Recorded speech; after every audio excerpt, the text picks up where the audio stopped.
सदे पूज्य महाराज जी मथुरा का सब कार्यभार संभाले हैं और वही संदेश दे रहे हैं पूरे देश में, पूरे भारत में सबको गुरु महाराज की वाणी जन जन तक, सबके कानों तक यह आवाज पहुंचा रहे हैं। क्या आध्यात्मिक क्रांति, वैचारिक क्रांति, बौद्धिक क्रांति, मानसिक क्रांति। आध्यात्मिक क्रांति का मतलब होता है सच्चा ज्ञान। हम कौन हैं, हम कहाँ से आए। जब हमको आपको यह शरीर नहीं मिला था तब हम और आप कहाँ थे। जब एक दिन हमारा आपका शरीर छूटेगा तब हम और आप कहाँ जाएंगे। इसको आध्यात्मिक क्रांति कहते हैं। वैचारिक क्रांति यानी पूरे विचारों का परिवर्तन, अच्छे विचार लाना यानी विचारों का परिवर्तन, वैचारिक क्रांति। बौद्धिक क्रांति अपने बुद्धि को बदलिए, विवेक में अंदर में लाइए और संत महात्मा का संदेश सुन करके अपने जीवात्मा का कल्याण करिए। मानसिक क्रांति अपने मानसिकता को साफ कीजिए, बुरे विचार मन में न आने दीजिए, अच्छा मानसिकता बनाइए। तो सदे पूज्य महाराज जी पूरे देश में बाबा जय गुरुदेव जी महाराज का संदेश पहुंचा रहे हैं और पूरे भारत देश के सभी प्रांत, जिला, तहसील, ब्लॉक में, गांव में, परिवार में अपना एक अच्छा नया समाज का निर्माण करना चाहते हैं जिसमें हम सभी लोग सुखी रहें, खुशहाल रहें, प्रेम मोहब्बत से रहें, आपस में लड़ाई झगड़ा न करें, कोई हिंसा, हत्या, व्यभिचार, दुराचार न करे, किसी के मन में ईर्ष्या, डाह, द्वेष की भावना न हो, सबके अंदर शिष्टाचार, सभ्यता, अनुशासन हो, मर्यादा में रहें, बड़ों को आदर, छोटों को सम्मान, माँ बहन बेटी की पहचान, चरित्र का उत्थान, नैतिक उत्थान, शाकाहार, सदाचार, मद्य निषेध, नशा मुक्त का संदेश सदे पूज्य महाराज जी दे रहे हैं। लेकिन इतनी अच्छी बात महाराज जी बता रहे हैं, गुरु महाराज जी बताए, लेकिन इस देश दुनिया में सच्चे संत महात्मा को लोग समय से नहीं पहचान पाते हैं। मनमाना वेशभूषा देख करके सबको साधु संत महात्मा समझ लेते हैं, जो भगवान परमात्मा का भेद नहीं जानते। जीवात्मा का कल्याण कैसे होगा, जीवात्मा अपने परम धाम को कैसे जाएगी, यह भेद जो नहीं जानते उनको भी अपने मान प्रतिष्ठा, धन दौलत के अहंकार में साधु संत महात्मा लोग समझ बैठते हैं और जब धोखा खा जाते हैं तब पछताते हैं। इसमें भला सच्चा संत महात्मा का क्या दोष हो सकता है। सच्चा संत धरती पर एक होते हैं, अनेक नहीं होते। वो त्रिकालदर्शी होते हैं, भूत भविष्य वर्तमान सब जानते हैं। वो सबका रक्षा चाहते हैं, सबका भला चाहते हैं, सबका हित चाहते हैं। सच्चे संत महात्मा का इस धराधुम पर नित्य अवतार होता है, जीवों को निज धाम ले जाने के लिए, प्रभु प्राप्ति का भेद बताने के लिए। प्रेमियों, संत महात्मा जीव के कल्याण के लिए इस धराधुम पर आते हैं। इतिहास प्रमाण है, धर्म ग्रंथ प्रमाण है। समय से लोगों ने संत महात्मा को कभी नहीं पहचान पाए। सबसे पहले कलयुग में कबीर साहब आए, लोग उनको भी नहीं पहचान पाए। तमाम राजा बादशाह, उनको बड़ी यातना पीड़ा लोगों ने दिया, समय से लोग नहीं पहचान पाए। गुरु नानक जी आए, गोस्वामी जी आए, पलटू साहब आए, नानक साहब आए, दरिया साहब, रैदास जी, मीराबाई, ऐसे तमाम ईसा मसीह, तमाम संत महात्मा आए जिनको लोग समय से नहीं पहचान पाए। चले जाने के बाद उनके नाम पर अलग अलग धर्म संप्रदाय बना करके और उनके लिखी हुई पुस्तकों को, ग्रंथों को लोग पढ़ते हैं और उससे भगवान खुदा परमात्मा गान को तलाश करते हैं। भगवान खुदा परमात्मा उन पुस्तकों में नहीं छुपे हैं, वह तो सबके अंदर है प्रेमियों। और भगवान खुदा परमात्मा को कोई मंदिर मस्जिद में ताला लगा करके बंद नहीं कर सकता, क्योंकि ईश्वर अंश जीव अविनाशी वह प्रभु सबके अंदर विराजमान है। तो प्रेमियों, समय से लोग नहीं पहचान पाते। त्रेता में भगवान राम स्वयं आए थे। अब देखिए, सीता स्वयंवर हुआ, सीता के साथ विवाह हुआ, फिर वनवास हुआ, फिर वनवास होने के बाद सीता हरण हुआ, रावण से लड़ाई लग गया। अरे प्रेमियों, और लंका पे चढ़ाई कर दिया भगवान श्री राम ने। उनके गांव में बड़े सारे लोग बुद्धिमान थे, बड़े रिश्तेदार लोग बलवान थे, लेकिन किसी ने राम को समय से नहीं पहचाना कि ये भगवान के अवतार लिए हैं। अगर किसी ने पहचाना होता तो जब रावण से लड़ाई लड़ा गया तो लोग उनका साथ दिए होते। किसी ने समय से नहीं पहचाना। चले जाने के बाद हरे रामा आज लोग कीर्तन गाते हैं प्रेमियों। उस समय राम को नहीं पहचाने। ऐसे ही कृष्ण भगवान आए थे, उनको भी समय से लोगों ने नहीं पहचाना। बचपन में माताओं ने माखन चोर कह दिया, सखियों ने रसिया छलिया कह दिया, दुर्योधन ने मायावी कह करके ललकार दिया, जरासंध शिशुपाल ने श्री कृष्ण भगवान को ललकार दिया। किसी ने समय से नहीं पहचाना। लेकिन श्री कृष्ण भगवान ने जब महाभारत करा दिया, 18 दिन के महाभारत की लड़ाई में बड़े बड़े वीर योद्धा लोगों का जब जान चला गया, खून की नदी बह गई, तब लोग पहचाने ये तो भगवान के अवतार थे। अरे प्रेमियों, पहले कोई मानने को तैयार नहीं होता है। तो हाजिर में हुज्जत और जाने के बाद सलाम। जब तक शक्ति धरती पे रहती है, जब तक संत महात्मा हमारे आपके बीच में रहते हैं, गांव के लोग, समाज के लोग, देश के लोग उनको मानने को तैयार नहीं होते हैं और चले जाने के बाद उनको याद करते हैं। चले जाने के बाद जी उनको कोई मानने को तैयार नहीं होता है। और जी समय से जो बात मान लेता है, पहचान लेता है, उसका कल्याण हो जाता है। तो प्रेमियों, बाबा जय गुरुदेव जी महाराज भी आए और वह भी अपना संदेश दिए।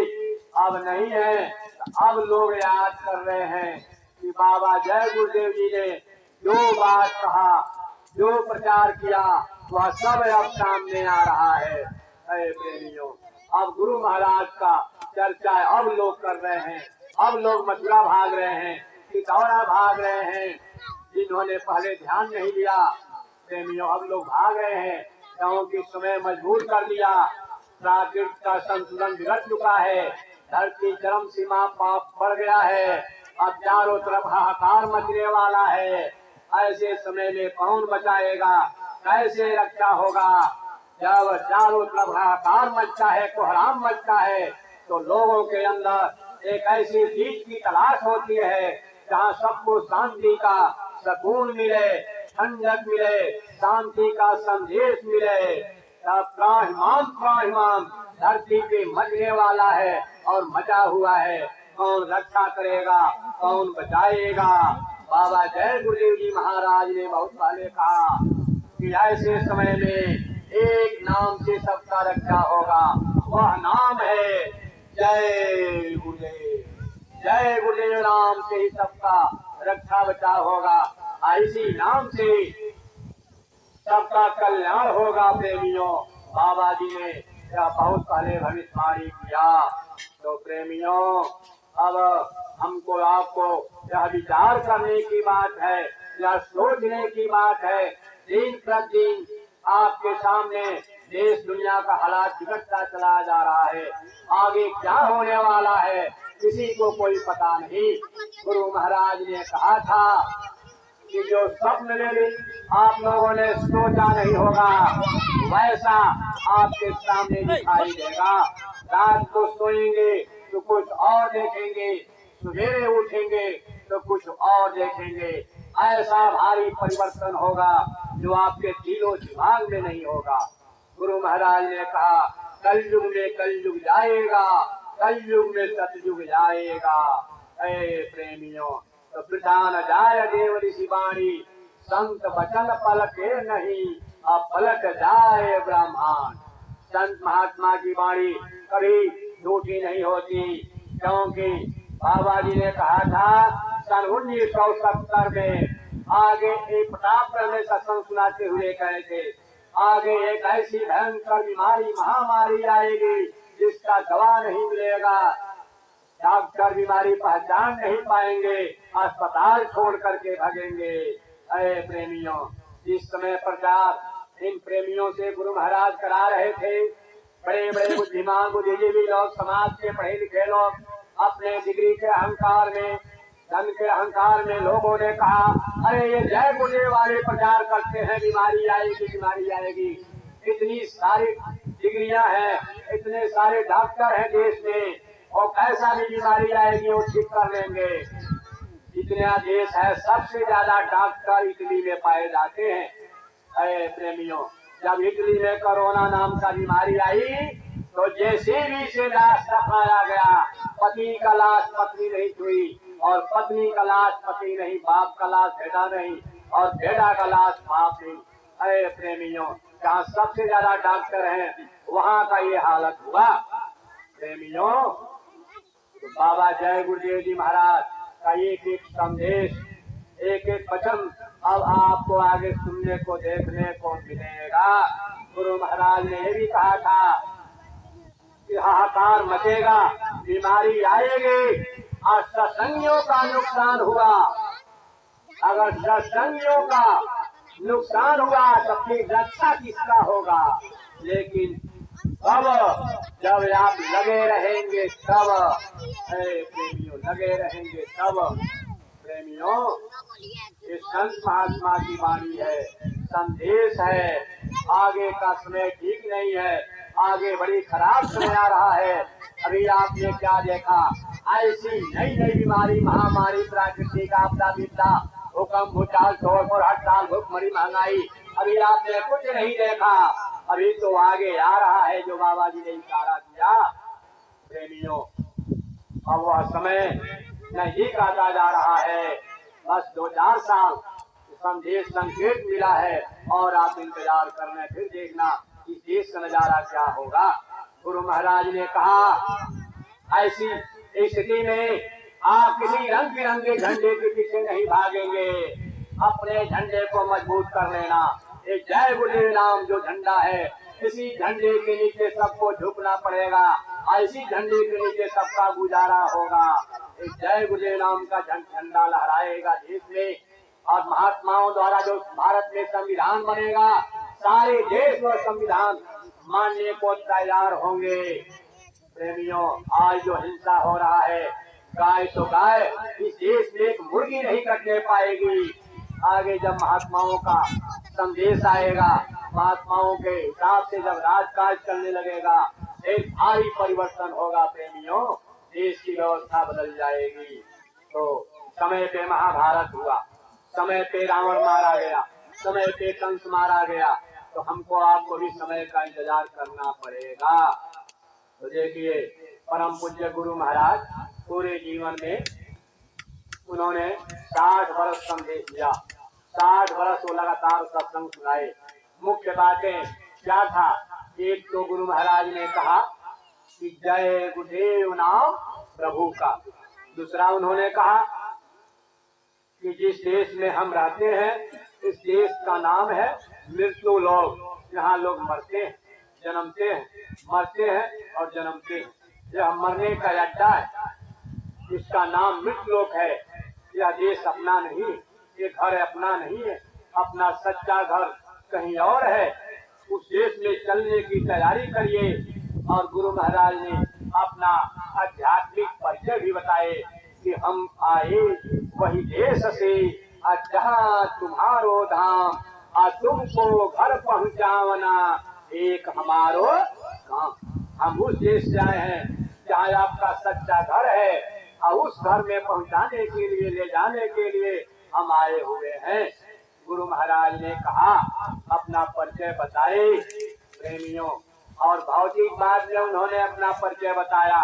बहुत से प्रेमियों के शिष्य लोग, दुनिया के लोग के मन में तमाम प्रकार का यह प्रश्न सवाल बनने लगा। अरे बाबा जय गुरुदेव जी महाराज पूरे देश में जय गुरुदेव नाम से प्रचार कराते हैं, शाकाहारी का संदेश देना बताते हैं, इनका नाम क्या है, इनका गांव कौन है, इनका जिला कौन है, इनका घर कहाँ है। जब हमारी आपका आवाज अंदर की इस तरह से जो निकला तो संत महात्मा सबके मंदिर का भेद जानते हैं। हमारे आपके अंदर की बात को समझते हुए सन 2007 में उन्होंने अपने शरीर का परिचय बता दिया। 1898 1 जनवरी को बाबा जय गुरुदेव जी महाराज का जन्म हुआ था। नीलकोठी पितौरा गांव, तहसील भरसना, जिला इटावा। पिता का नाम राम सिंह, माता का नाम मोहनी देवी, बड़े भाई का नाम बलवंत सिंह, बहन का नाम फूला देवी। बाबा जय गुरुदेव जी महाराज ने अपना परिचय बताए सन 2007 में और 1898 में जन्मे थे।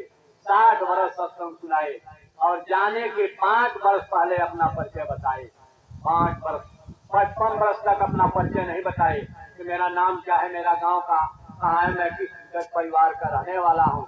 क्योंकि आज इस देश दुनिया में जात बिरादरी का बहुत बड़ा एक जो है सो क्रांति फैली हुई है। तो जाति न पूछो संत का, पूछ लीजिए ज्ञान, अमोल करो तलवार का, पड़े रहम दो म्यान।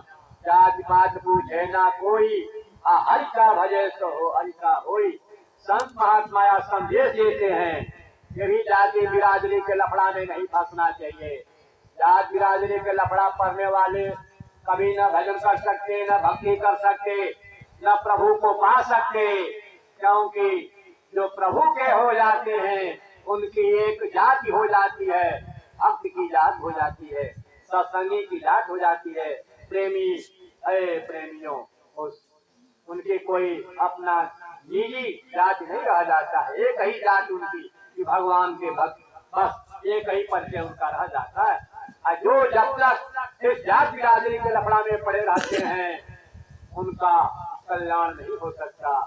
जाति न पूछो संत का, पूछ लीजिए ज्ञान। संत महात्माओं की भक्तों की जाति नहीं पूछी जाती है, उनकी भक्ति देखी जाती है प्रेमियों। तो ये संदेश गुरु महाराज ने हमको आपको दिया और अपना भेद बताए, अपना परिचय बताए और कहा कि जिस देश में हम लोग रहें यह देश अपना देश नहीं है, अपने असली देश को चलने का तैयारी कीजिए। तो मान लीजिए हम लोग जहाँ आए हैं, गांव में रहते हैं तो अपना परिचय बताते हैं, हमारा नाम ये है, हमारे गांव का नाम ये है, माता का नाम, पिता का नाम ये है, इस तरह से परिचय बताते हैं। हम लोगों का आधार कार्ड भी बन रहा है, परिचय पत्र, और उसी परिचय पत्र के सारा काम हो रहा है। अरे प्रेमियों, ये अपना असली परिचय नहीं, असली परिचय नहीं है। असली परिचय क्या है? ब्रह्मानंद जी पूछते हैं और समझाते, आप कौन हैं? बोले कहाँ धरा तेरा बंदे, सोच कहाँ घर तेरा, कौन है तो कहाँ से आया, लगा रहा क्यों फेरा, जाएगा जब तो इस दुनिया से, होगा कहाँ बसेरा, हुआ भरा माया ज्ञान से तुझको, अलग 84 का फेरा, अभिलाषा गुरु के भेद न जानो, कोटि जतना परिहारा, आसन पदमा बांध के बैठो, औलत नैना का तारा, आत्म स्वरूप पारा का सही है तू, अपरम धाम घर तेरा, नहीं बिजली नहीं चांद चांदनी, नहीं बिजली उजियारा, जगमग ज्योति जा सर पार ब्रह्म विस्तारा। बीना बजाए निश दिन बाजे घंटा शंख नगाड़ा। अब बहरा सुनी सुनी मस्त होते कनका सोधी विसारा।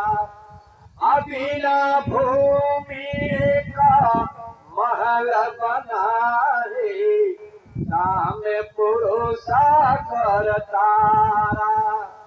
अंधा देखी देखी अति सुख पावे बात बतावे सारा। ब्रह्मानंद सुनो ये अवधू वो है देश हमारा। ये अपने सच्चे घर का परिचय बताते हैं। कहते हैं बिन सतगुरु के भेद न जानो कोट जतन कर हारा। अगर अपने सच्चे घर का भेद जानना है तो इस दुनिया में कोई नहीं बता सकता, केवल संत महात्मा ही अपने निजी घर का भेद बता सकते हैं। कैसे बताएंगे, कैसे वह भेद मालूम होगा? आसन पदम बांध के बैठो, संत के शरण में जाइए, उनसे दीक्षा लीजिए, नाम दान लीजिए। ये कौन सा युक्ति है? आसन पदम बांध के बैठो, उलट नयन का तारा। इन बाहर के आंखों को बंद करना होगा और अंदर के आंख को खोलना पड़ेगा। ऐ प्रेमियों, क्या भेद बताया गुरु महाराज ने। पिछले जितने संत आए उन्होंने भी यही भेद बताया। कहा कि त्रिकुटी महल में ध्यान लगाओ और देखो खेल अपारा। नहीं सूरज, नहीं चांद चांदनी और नहीं बिजली उजियारा। यहाँ तो थोड़ा सा सूरज के ऊपर बदली छा जाता है, कोहरा, हम आप ठंड से परेशान हो जाते हैं। तो न वहाँ सूरज है, न वहाँ चांद है, न वहाँ तारे हैं और परम प्रकाश है। इस संत महात्मा ने जब देखे तो वह भेद बताए हमको, आपको प्रेमियों।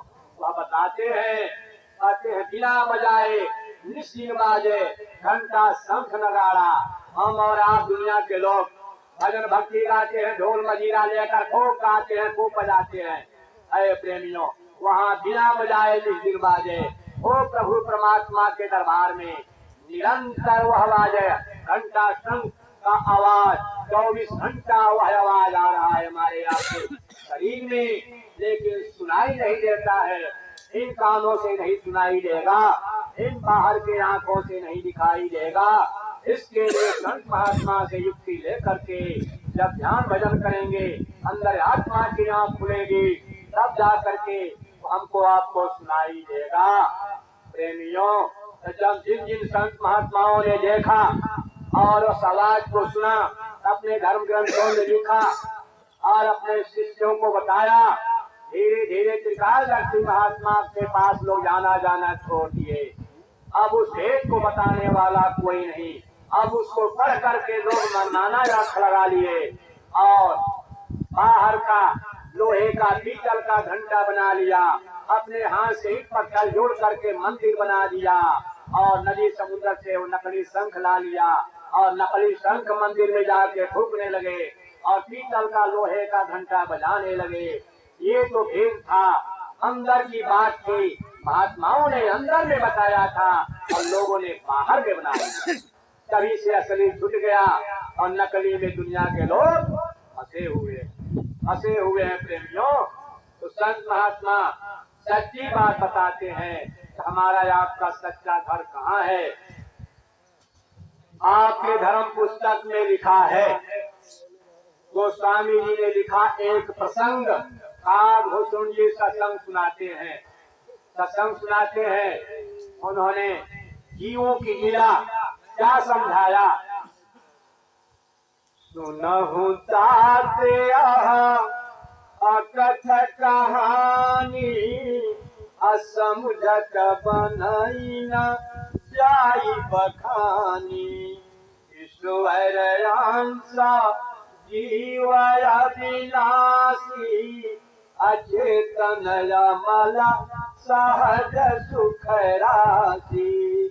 तो माया बस भयं गोसाई अबधयो की तमारा कटके अनाई जड़ चेतन है क्रांति पड़ा गाई अजपि मृखा छूटक कठिनाई जब ते जीवा भयो संसारे अग्रंथि छूटी नहीं होय सुखारी अश्रुति पुराण बहु कहे वो पाए अग्रंथि छूटन अधिक अधिक जाई जीव हृदय तम मोह विषेखी अग्रंथि छोटी किमि पराई न देखे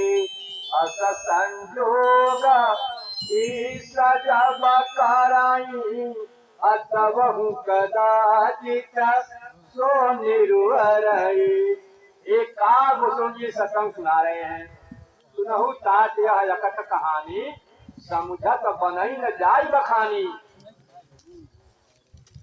ईश्वर अंश जीव अविनाशी अचेतन यमल सहज सुखराजी। काग जी कहते हैं जीवों का लीला वर्णन करने मान का नहीं। यह जितने प्राणी धरती में दिखाई दे रहे हैं चाहे कोई भी शरीर धारण किया हो किसी भी योनि में धारण किया हो ये सभी जीव ईश्वर अंश ये प्रभु परमात्मा के अंश है। ईश्वर अंश जीव अविनाशी अचेतन यमल सहज सुखराजी। अगर यह जान जाए यह चेत जाए तो हम कौन हैं हमारा सच्चा परिचय क्या है हम कैसे इस योनि में आ गए कैसे भ्रम खा रहे हैं कैसे धोखा खा रहे हैं कैसे हमारा यह शरीर छूटेगा। अगर वो चेत जाए जान जाए अमल कर ले। प्रेमियों जीव ईश्वर अंश जीव अविनाशी अचेतन अमर सहज सुखराजी। अगर वो चेत जाए जान जाए तो अपने सच्चे धाम को चला जाएगा और हमेशा के लिए उस सुख को पा जाएगा। न उसको जन्मना है न कभी मरना है। कहते जड़ चेतन ही ग्रंथि पड़ गई जब मृखा छूटत कठिनाई। काग जी समझाते हैं सत्संग में ये शरीर जड़ इसको एक दिन आग में जला दिया जाए आज जो समाप्त हो जाता है जो नाश होने वाला है वो सब जड़ कहते हैं। नाशवान चीज को जड़ कहते हैं। तो जड़ चेतन चेतन क्या है आत्मा ये न कभी जलती है न कभी मरती है। ये तो अजर अमर अविनाशी है। ये प्रभु का अंश है। इस शरीर में आत्मा निवास करती है और शरीर नाशवान है जड़ है। इन दोनों का गांठ पड़ गया ये दोनों का गांठ पड़ गया। जब तक प्रभु का अंश जीव को ये शरीर रूपी गांठ मिलता रहेगा तब तक दुखों से छुटकारा होने वाला नहीं। जब तक हम और आप किसी भी योनि में जन्मते मरते रहेंगे तब तक दुख छूटने वाला नहीं है। जब यह शरीर रूपी गांठ छूट जाएगा तब हम आप अपने सच्चे परमपिता परमेश्वर के पास पहुंच जाएंगे। अपने असली निज घर अपने धाम को चले जाएंगे। तब हमारा दुखों से छुटकारा होगा। और कहते हैं जब से जीव भयो संसारी जब से जीव संसार में जन्मने वाला और मरने वाला हुआ अब ग्रंथि छूटी नहीं हो सुखारी। जब तक यह गांठ मिलती रही है न गांठ छूट रहा है और न उसको अपना असली घर मिल रहा है। कहते हैं श्रुति पुराण बहु कहे पाई छूटन अधिक अधिक उड़ जाए। श्रुत वेद शास्त्र पुराण 4 वेद 18 7 6 पुराण तमाम लोग ग्रंथ पढ़ते हैं कि कैसे हमारा मुक्ति मिलेगा कैसे मोक्ष मिलेगा कैसे हम अपने परम धाम को जाएंगे। तो मुक्ति के लिए मोक्ष के लिए जाके पुराण पढ़ते हैं शास्त्र पढ़ते हैं वेद पढ़ते हैं और उसको पढ़ने के बजाय और उसमें उलझते फंसते हुए चले जाते हैं। कैसे फंसते हुए चला जाते हैं क्योंकि उसमें लिखा है ये देवी पूजा हो देवा पूजा जहाँ जाओ गंगा नहाओ जमुना नहाओ कुंभ नहाओ कार्तिक पूर्णिमा नहाओ माघ नहाओ सारे पाप कर जाएंगे छुटकारा हो जाएगा। अरे प्रेमियों, ये तमाम प्रकार का पूजा पाठ देवी देवताओं का पूजा में आपको इन धर्म ग्रंथों ने उलझा दिया। क्योंकि मुक्ति कैसे मिलेगी, मोक्ष कैसे मिलेगा, ये भेद तो उसमें लिखा नहीं है, ये भेद तो उसमें लिखा नहीं है। अरे प्रेमियों, उसको पढ़ने के बजाय और फंसते हुए पूजा पाठ में चले जाए। कहते हैं जीव हृदय तम मोह भी सीखी अग्रंथि छूटी न देखी। माने कितने जीव हम लोग शरीर धारण किए मनुष्य का, हम मोह माया में आकर के हमने अपने असली को नहीं पहचाना और नकली को अपना कहने लगे। जैसे ये मेरा खेती है, ये मेरा घर है, ये मेरा बंगला है, ये मेरी जायदाद है, ये मेरा जो है तो माँ, ये मेरी बहन, ये मेरा पिता, ये मेरी माता, ये मेरी बहन, ये मेरा पति, ये मेरा पत्नी, ये सब नाशवान है, ये सही नहीं, सब खत्म हो जाए आपके आंखों के सामने। सब अस्पताल घाट पे जा करके और सीधे जला देंगे, इसमें से कोई अपना नहीं, कोई साथ जाने वाला नहीं। और यही माया हमारे आपके अंदर व्याप्त गया है। जीव हृदय का मोह विषय, मोह माया में फंसकर मेरा मेरा सबको अपना ही समझ रहा। अब बिल्कुल एक भी मेरा नहीं, एक भी अपना नहीं है, जो कुछ आके दिखाई दे रहा है सब पर आया है सब। और मेरा मेरा समझकर यह जीव अपना समझ करके बहुत बड़ा अपने आप को धोखा देता चला जा रहा है। जीव हृदय का मोह विषय, अब उसको ये नहीं दिखाई देता है कि मेरी गांठ कहाँ फंसी हुई है, मेरा गांठ कहाँ बंधा हुआ है, कौन इसको बांध दिया है, ये गांठ शरीर की कैसे छूटेगा, कैसे पंछी पिंजरे से आजाद होगा और उठकर अपने असली देश को जाएगा, या वो सोच नहीं पाता, उसको दिखाई नहीं देता है। तो कालभूषुंडी ने अंतिम में क्या कहा, असंजोग की सजल करई तबहु कदाचि तत्व निर्वर। अगर जीवन में कभी ऐसा संयोग बन जाए, कोई आपको मिल जाए और बता दे कि चलिए हम एक ऐसे संत महात्मा के पास चल रहे हैं जहाँ जीवात्मा की कल्याण का भेद सुनने को मिलेगा, अगर उसके कहने पे आप चले गए और आपको संत महात्मा त्रिकालदर्शी मिल गए, जो जीवात्मा का कल्याण का भेद बताने वाले, जीवात्मा को नहीं घर में पहुंचाने वाले तत्वदर्शी महात्मा का दर्शन अगर आपने कर लिया, असंजोग, ऐसा संजोग जीवन में ऐसा संजोग आपके साथ बन जाए, असंजोग से जब करें। अगर प्रभु ने कभी ऐसा संजोग बना दिया, कोई आपको सच्चे संत महात्मा के पास पहुंचा दिया, असंजोग से जब करें तबहु कदाचि तत्व निर्वर। अगर ऐसे महात्मा के पास पहुंचा दिया, तब आपको यह बोध हो जाएगा कि ये हमारा जो शरीर है यह नश्वर है, यह जड़ है, यह जला दिया जाएगा, इसमें की आत्मा जीवात्मा बैठी हुई है, उसका कल्याण कैसे होगा, ये आपको हमको सुनने को मिल जाएगा। अगर संत महात्मा मिल जाए तो भेद मिल जाएगा और हम चेत जाएंगे और अपना सच्ची भक्ति प्रीत करके अपने परम धाम को चले जाएंगे। तो प्रेमियों,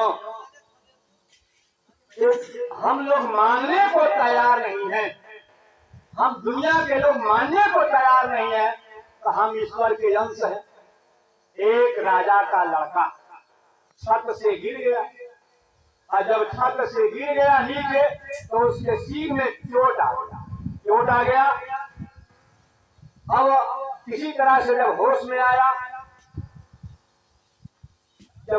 आया तो राजा पहुंचे, रानी पहुंची, मेरे बेटे को क्या हो गया।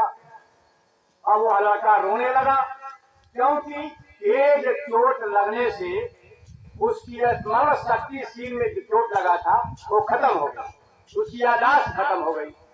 अब वो अपने माता रानी को, अपने पिता राजा को देख करके रोता है, आप कौन है, हमको यहाँ कौन लाया, आप कौन है, हमको यहाँ कौन लाया, आप लोग यहाँ क्या करने आए हैं। अब ये लोग और परेशान हो गए, ये मेरा बेटा क्या बोलने लगा, ये मेरा लड़का है, मेरा राजकुमार है। अब देखिए उसकी स्मरण शक्ति चली गई, चोट लगने से याददाश्त हो गया, इतना दिमाग में चोट लग गया। जबकि सच्ची बात यह है कि वह राजा का लड़का था, रानी का लड़का था और राजा का लड़का है, रानी का लड़का राजकुमार है, आगे भी यही माना जाएगा। लेकिन उसकी आदत खत्म हो जाने की वजह से वह राजा का लड़का मानने को तैयार नहीं है कि मैं राजा का लड़का हूँ, मैं रानी का लड़का हूँ, क्योंकि उसकी स्मरण शक्ति खत्म हो गई। ऐसे ही हमारा आपका हाल है। हम लोग ईश्वर के अंश हैं, ईश्वर के अंश थे, ईश्वर के अंश रहेंगे, लेकिन हम दुनिया के लोग यह मानने को तैयार नहीं है कि हम प्रभु परमात्मा के ईश्वर के अंश हैं। हम तो ये समझते हैं हम अपने पिता का पुत्र हैं, हम अपने माता का पुत्र हैं, हम अपने पति का पत्नी है, हम अपने पति का पत्नी है, यही हम लोग समझ रहे हैं। असली चीज भूल गए हैं। जबकि सच्चाई ये है कि यहाँ कोई किसी का नहीं, कोई किसी का यहाँ नहीं है प्रेमियों। एक क्षण भंगुर थोड़े समय के लिए, कुछ दिन के लिए हम लोगों का आपस में यहाँ रिश्ता बना हुआ, आपस में रिश्ता बना हुआ है। कैसे? गणित का सवाल हल करने के लिए बिना फार्मूला सूत्र के हल नहीं होता है, इसलिए तमाम प्रकार का प्रमाण रखना पड़ता है। ये संत महात्माओं का फार्मूला है। आपके गांव में अगर नाच नौटंकी ऑर्केस्ट्रा आ जाए, ड्रामा, तो देखिए क्या होता है। जब ड्रामा आता है वो लोग अपना मंच बना लेता है, मंच बना करके खूब सजा लेता है और रात को अपना ड्रामा शुरू कर देते हैं। तो जब ड्रामा शुरू करते हैं तो उसमें कोई राजा बनता है, कोई रानी बनती है, कोई राजा का लड़का बनता है, कोई मंत्री बनता है, कोई सिपाही बनता है, कोई चोर बनता है, उसमें कोई डाकू बनता है, कोई इसमें साधु बन जाता है। ये मंच पर आपको हमको देखने को ड्रामा पार्टी में देखने को मिलता है। अरे प्रेमियों, रात भर वो ड्रामा खेलते हैं, रात भर पूरा राजा बन गए, रानी बन गए। अगर सुबेरा हो जाए और जो रात को राजा बना होता है, आप जा करके कहे उससे, अरे भाई आप तो रात को राजा बने थे, हमको 50,000 रुपया दे दीजिए, हम आपको 1 महीना में दे देंगे। तो बोलिए जो 500 रुपया के लिए रात भर राजा बना नकली पोशाक पहन कर, वो आपको 50,000 रुपया दे पाएगा? 500 रुपया के लिए रात भर नींद खराब किया, 500 रुपया के लिए सब रात भर के लिए नकली राजा बन गया और मार्केट से खरीद लाया राजा का पोशाक और मंच पर ड्रामा में राजा बन गया, वो रानी बन गई नकली पोशाक पहन करके, और राजकुमार बन गया नकली पोशाक पहन करके, और रात भर खूब अपने में राजा रानी का और मंत्री सिपाही का पार खेलते रहे। रात खत्म, बात खत्म। बस यही तो हमारा आपका हाल है। कुछ दिन के लिए, 100 साल के लिए, 90 साल के लिए, 50 साल के लिए, 60 साल के लिए, यानी जब तक श्वास की पूरी हमारी आपकी ही हुई है, यहाँ कोई माता बनी, कोई पिता बने, कोई भाई बना, कोई बहन बना, कोई पत्नी बनी, कोई पति बना है, जब तक हमारी आपका श्वास का पूंजी चल रहा है, हम लोग भी अपना रोल अदा कर रहे हैं, रोल अदा कर रहे हैं। हे प्रेमियों, जब श्वास की पूंजी खत्म तो बात खत्म। हे प्रेमियों, हमारा आज का भी यही हाल है। जब तक हम लोग एक परिवार में हैं, एक दूसरे को अपना समझ बैठे हैं, ये पूर्व जन्मों का कर्मों का खेल होता है। एक परिवार में हम लोग इकट्ठा होते हैं, ये कर्मों का लेन देन है। किसको सताया, किससे प्रेम किया, किससे मोहब्बत किया, किसको दान दिया, किसका जहर तो हमने ले लिया, किसका खाया, किसको कर्जा खिलाया, किसका खाया, सारा आदान प्रदान करने के लिए इकट्ठा होना पड़ता है। एक दूसरे का कर्म का कर्जा भर करके फिर हमको आपको जाना पड़ता है। ये आपके हमारे घर के जो देखते हैं पशु, गाय बैल भैंस कुत्ता बिल्ली नेवला हाथी घोड़ा, इनको भी एक दिन मनुष्य शरीर मिला हुआ था, इनको भी एक दिन मनुष्य शरीर मिला हुआ था। जो आप देख रहे हैं, जब इनको मनुष्य शरीर मिला हुआ था तो ये भगवान का भजन भक्ति नहीं किए, और जो वादा किए थे प्रभु से, भगवान से, जब प्रभु कृपा करो यही भागी, सब सभी भजन करब दिन राती, जो वादा किए थे वादा नहीं निभाए। अब मालिक ने नाराज होकर के इनको पशु जोनी में भेज दिया। जाड़ा गर्मी बरसात में कितना तकलीफ, खाना भोजन मांग नहीं सकते, चारा मांग नहीं सकते, ऊपर से गलती करते हैं 4 डंडा गिरता है। तो मनुष्य शरीर में किए हुए गलतियों का सजा ये तमाम प्रकार का योनिया बना है जो हमारे आपके आंख से दिखाई दे रहा है। इन योनियों में जा करके सजा भुगतना पड़ता है। ये कर्मों का खेल है प्रेमियों। अब हमारे समाज में बहुत से लोग ये सोचते हैं, और यह लोगों का विचारधारा क्या सोचते हैं, अरे फलाने तो बड़ी सत्संग करते हैं, बड़ी भजन करते हैं, बड़ी मथुरा जाते हैं, जगह जगह सत्संग में जाते हैं, तो उनको काहे बीमारी हो गया, काहे वो परेशान है, काहे नहीं वो अपने आप को ठीक कर ले रहे हैं। जब भजन भक्ति करते हैं, सत्संग में आते जाते हैं, तो कहे नहीं उनसे अच्छा तो वो है जो कभी भजन भक्ति नहीं करता है, अपने सत्संग में जाता है, आज जो मर्जी कर रहा है, मौज मस्ती कर रहा है, और उसको न कोई कष्ट है, न कोई पीड़ा है, कोई न दुख है, न तकलीफ है, कितना पाप कर रहा है, फिर भी जो धर्म कर रहे हैं उनसे वो सुखी दिखाई दे रहा है। तो क्या फायदा है ऐसा भक्ति करने का? बहुत से लोगों का मन की धारणा है, ऐसा लोग सोचते हैं। लेकिन देखिए यह भी एक कर्मों का खेल है। वेद व्यास जी ने महाभारत में दृष्टांत लिखा है। वेद व्यास जी जा रहे थे, एक कीड़ा था, वो बड़ी तेजी से भागते हुए चला जा रहा था कीड़ा। तो वेद व्यास जी सभी पशु पक्षियों का, कीड़ों का भाषा समझते थे, क्योंकि चित्रदर्शी महात्मा थे। तो वो पूछे उस कीड़े से, अरे भाई तुम इतना तेजी से क्यों भागते चले जा रहे हो? तो कीड़ा ने कहा, उधर से बैलगाड़ी आ रहा, मुझे डर है कहीं मैं उसके पहिया के नीचे न पड़ जाऊं, नहीं तो मेरा मृत्यु हो जाएगा, मैं मर जाऊंगा। वेद व्यास जी ने कहा, अरे तुम कीड़े के जोनी में हो, अगर मर भी गए तो तुम्हारा ये कीड़ा का जोनी छूट जाएगा, इसमें भागने की, परेशान होने की, मरने से क्यों डरते हो?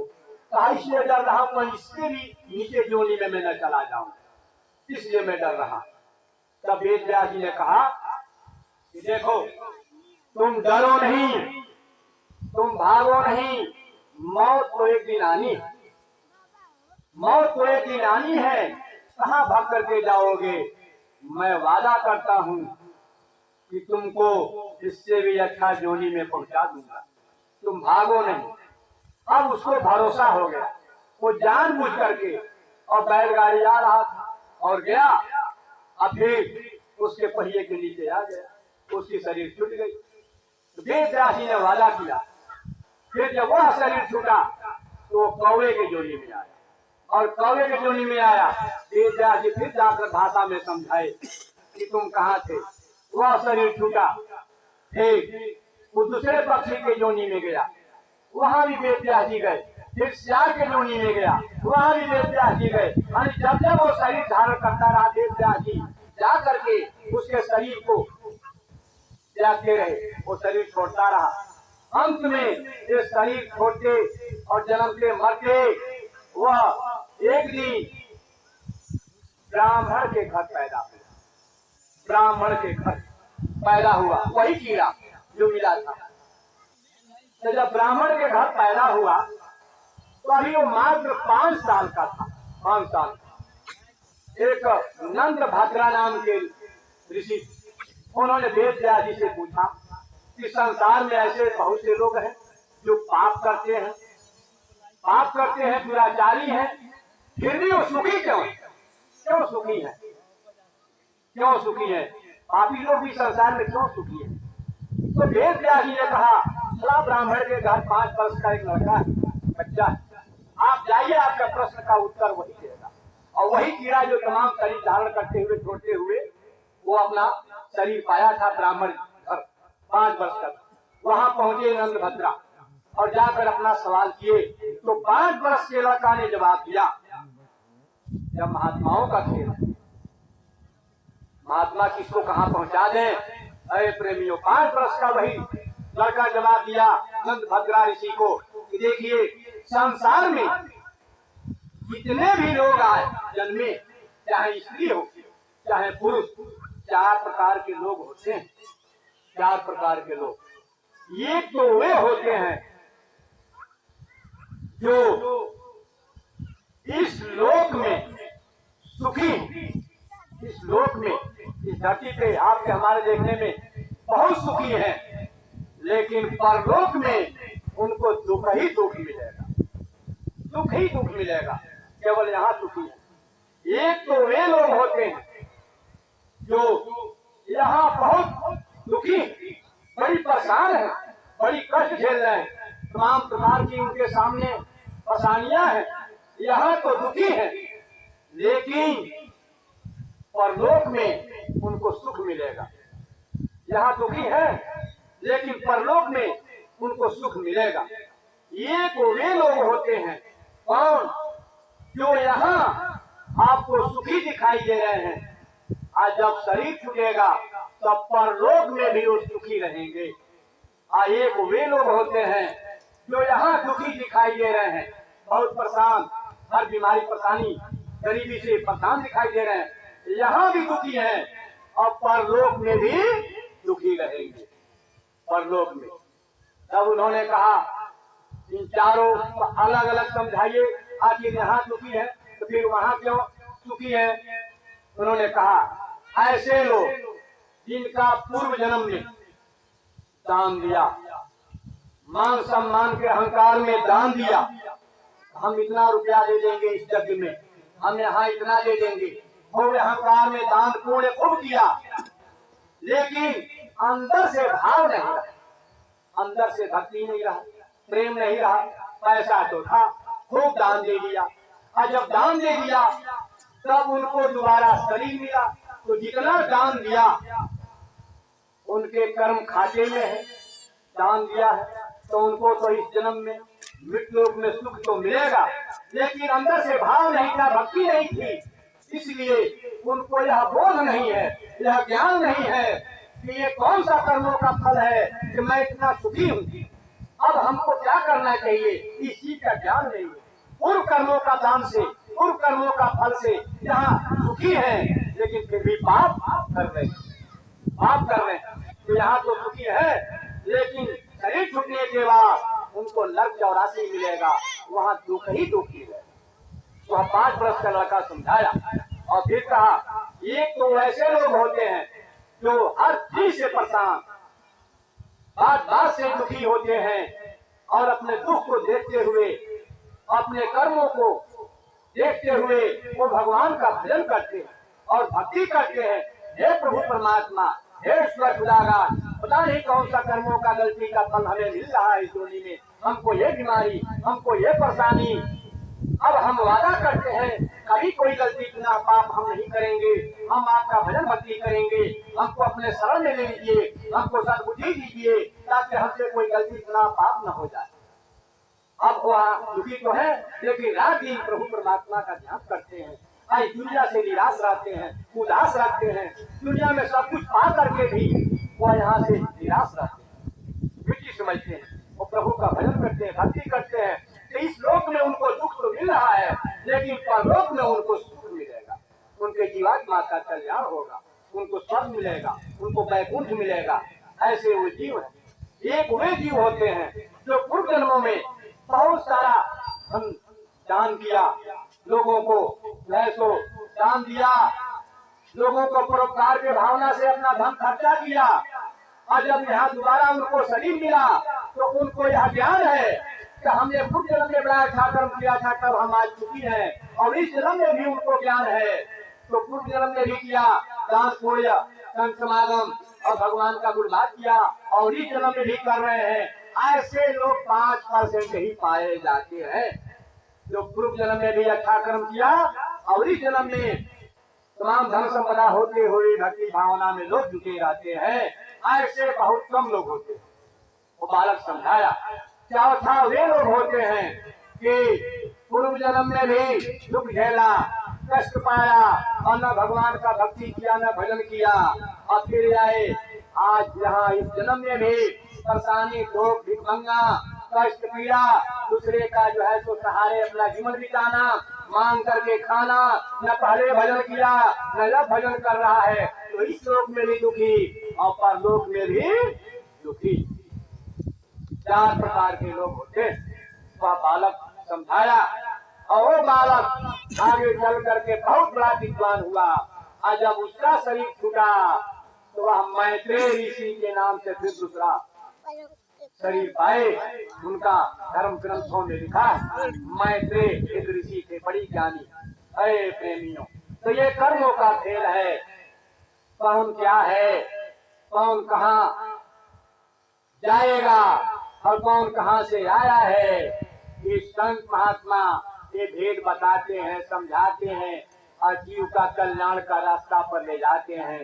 लेकिन हम लोग समय से सच्चे संत महात्मा की बात नहीं मानते। अगर समय से बात उनकी समझ जाए और मान जाए तो सबका कल्याण हो जाएगा प्रेमियों, सबका कल्याण हो जाएगा। बहुत से लोग कहते हैं कि अरे जब भगवान का भक्ति करना है, पूजा करना है, तो बीच में गुरु की क्या जरूरत है। गुरु भगवान का पूजा करना है तो नहाइए धोइए सवेरे और उठ करके और नहा धो करके अगरबत्ती जलाकर कैलेंडर भगवान को दिखा दीजिए और दो चार ठो अपना भक्ति भाव का श्लोक बोल दीजिए, बस हो गया पूजा। बीच में गुरु की क्या जरूरत है। लेकिन गुरु की जरूरत है। आपके धर्म ग्रंथ में भी लिखा है कि गुरु बिन माला फेरता, गुरु बिन करता दान, अब बिन गुरु सब निष्फल गया, गावत वेद पुराण। बिना सच्चा गुरु के 4 वेद 18 पुराण 100 शास्त्र रख लीजिए, याद कर लीजिए।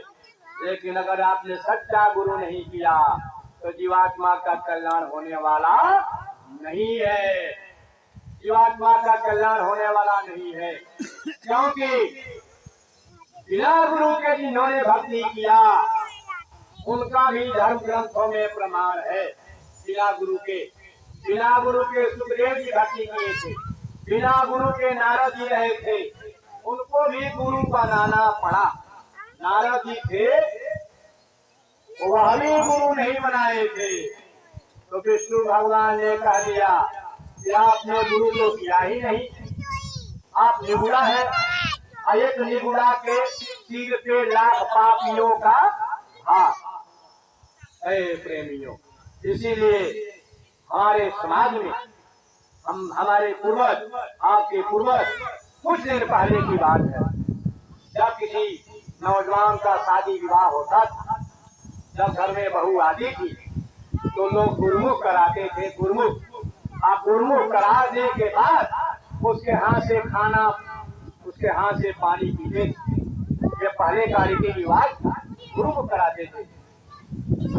पुरोहित को बुला करके इनको गुरमुख करा दो, जब तक गुरमुख नहीं होंगे कौन इनके हाथ का बनाया हुआ खाना खाएगा, कौन इनके हाथ का दिया हुआ पानी पिएगा। तो गुरमुख कराते थे, ये रिवाज था। तो नारद जी ने गुरु किए नहीं थे। विष्णु भगवान ने कहा दिया आप निगुड़ा है, आप गुरु करिए। तो कहे मैं किसको गुरु बनाऊं, आप ही बता दीजिए मैं किसको गुरु बनाऊं। तो कहे जाओ, जाइए, जो आपको सुबेरा सबसे पहले जो मिल जाए उसी को आप गुरु बना लेना, उसी को। अब वो सुबह सुबह गए स्नान करने के लिए नदी में, कि चले आज स्नान कर रहे, मुझे अच्छा से अच्छा गुरु मिल जाए। अब ये बड़ा ज्ञानी यह सब कथा जगत में जानी, आ गुरु सोई को सत्य बतावे और गुरु कोई काम न आवे। असत गुरु सके कहे संदेशा, जन्म मरण के सुखे अंदेशा। अरे गुरु सोई जो सत्य बतावे, सत्य